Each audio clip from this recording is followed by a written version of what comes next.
Last year, I felt like I was making no progress. I would have no views on my videos. I would be stressed about my work, classes, athletics, clubs, and keeping up with my friends. I feel like the repetitive tasks that I've been doing are unworthy of my energy. I kept changing up my content. I wasn't confident in myself or the process, so something had to change. So here are the 4 things I considered when I wasn't making any progress in my life. The first thing is deep work. Whenever I did my homework or had to work on a project for my class, I was distracted. I wasn't focused on my work at all. I would have my phone in my hand while I was doing my math homework or my calc or whatever.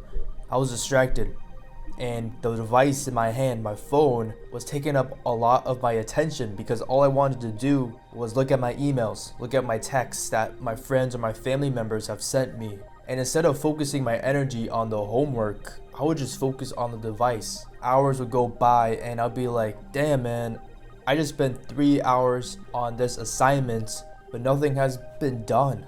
I've only done 2 problems out of the 10 or the 15 that was due the next day. And I just wasted all of my energy and time on my phone. There were also times when I would put on a YouTube video while I was doing my work because I just wanted a background music, a background video, just to fill the void of silence. I didn't want to be silent and just kept looking at my computer and doing my work. I wanted to hear something in the background, so I felt like I was locked in, I was in the mood. But then something interesting would come up, and instead of me focusing on my homework, I would just watch the whole video until it was done, and I'd be like, oh, there's another cool video there I want to check out. I'll click on it, watch it, and instead of me actually doing the homework, I was just watching videos. Sometimes when I'm reading as well, I would pay attention to the music, like the lyrics, or even the video that is playing instead of what is actually in front of me, because the things that are being put into my brain is being read instead of what's actually being read in front of me. I would only remember the things that were said to me, like the lyrics, instead of the content I was reading. So what I did to change was I wanted to get rid of my distractions. So instead of watching a YouTube video or putting on music, I cut it out. I would then set a timer for 90 minutes, an hour, or 2 hours of focused, deep work. No distractions, no phone near me, no distractions on my computer either, because I know you can have access to social media on here as well, or even get messages from your friends. Put on Do Not Disturb. I got rid of the tabs. I wrote a list of what I wanted to get done within this hour, and I just focused. No distractions. When I started to do this, my productivity increased a lot more than usual. Instead of me working on 3 hours or 4 hours on assignments, I was just working on an hour or an hour and a half. I got my work done quicker than usual, and that has helped me progress towards, completing the assignment quicker, but also having the high quality because my energy isn't put out everywhere and I'm not distracted like usual. The next thing that I had to consider was being consistent. I knew I wasn't consistent with my work. I wasn't doing a deep work session every day, not even an hour that you should be doing. Now, instead of me rambling about productivity all the time, I also kept changing my habits and my goals and my actions. I'd be like, okay, I will wake up at this time at 5 a.m. Oh wait, I want more work done, so I'll wake up at 4. Oh, I'm not getting enough sleep anymore. I should wake up at 6. I should go work out at 6. I should work out after my classes or my my athletics, I kept changing my schedule. I wasn't being consistent with it. My habits would change. I'd be like, oh, I should be on carnivore diet. I should be on a different diet. I was just not consistent with it. And when you're not consistent with something, especially when you're trying to lose weight, when you're not consistent with going to the gym or focusing on your diet, you're not going to see results. Back then, I would not be consistent with working out or going to practice. I would think that I'm just naturally talented enough to not need to work out or be in shape for my sport, especially track, when it is extremely relying on your muscle composition. So if you're not working out to gain those fast twitch fibers, then you're just going to be slow because you haven't worked out. And I would just work out once a week or twice a week, but then the next week I would not feel good. I'd be like, man, I don't feel good this week. Maybe I need a break. And then a couple weeks go by where I don't go to the gym or exercise, and then I'll be like, oh shoot, I haven't worked out in a while. Now I gotta go back again. That rest period that I took decreased all of my gains, and I had to restart from square one. So start small. If you go big on your first week, you'll be burnt out. So start small. You could go to the gym once or twice a week, then ramp it up to 4 times a week, whatever you want to do, but just keep ramping up a little bit by a little bit, like progressive overloading. You want to start small, add small changes or things or small loads at least to your schedule, so then you reach to that capacity or that limit that you want to be at. Now throughout the process, you'll be following a schedule, and you have to be consistent with nailing the things on your calendar. You set a time block for this thing, you have to follow through, and that makes you more consistent because you're following the things that are in your schedule, because you do those things every week, you do those things every day. For example, you work out 4 times a week, Monday, Tuesday, Thursday, Friday.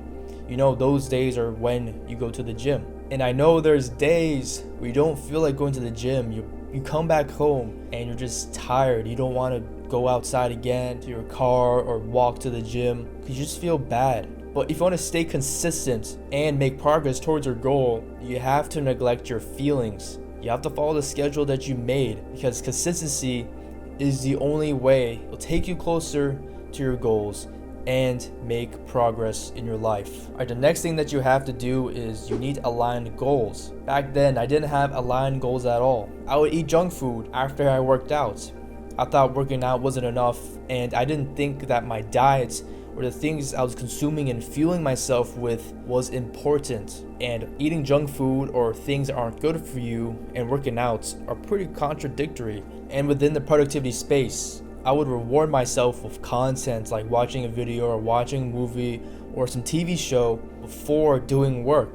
I would spend half of my day watching videos and then start working on my homework afterwards. What I should be doing is doing my work first thing, and once I get everything I need to get done in that day, then I can reward myself with some content, some working out, spending time with friends. Now you have to ask yourself, do your habits reflect your goals? Are you doing the things that are going to take you closer to your goals? And do you remind yourself about your goals? Sometimes we forget about our goals, then we start doing things that aren't aligned with it because we're not reminded about it. We forget about it. I've even forgot about my goals sometimes because I didn't look at it and I didn't check on it, and I would just do things that would decrease my progress. So make sure your habits and the things that you do in your day are aligned to the goals that you want to accomplish. The last thing that I had to consider was mentorship. When I started YouTube, I didn't know what I was doing. Even before YouTube, I had a website, I had clothes.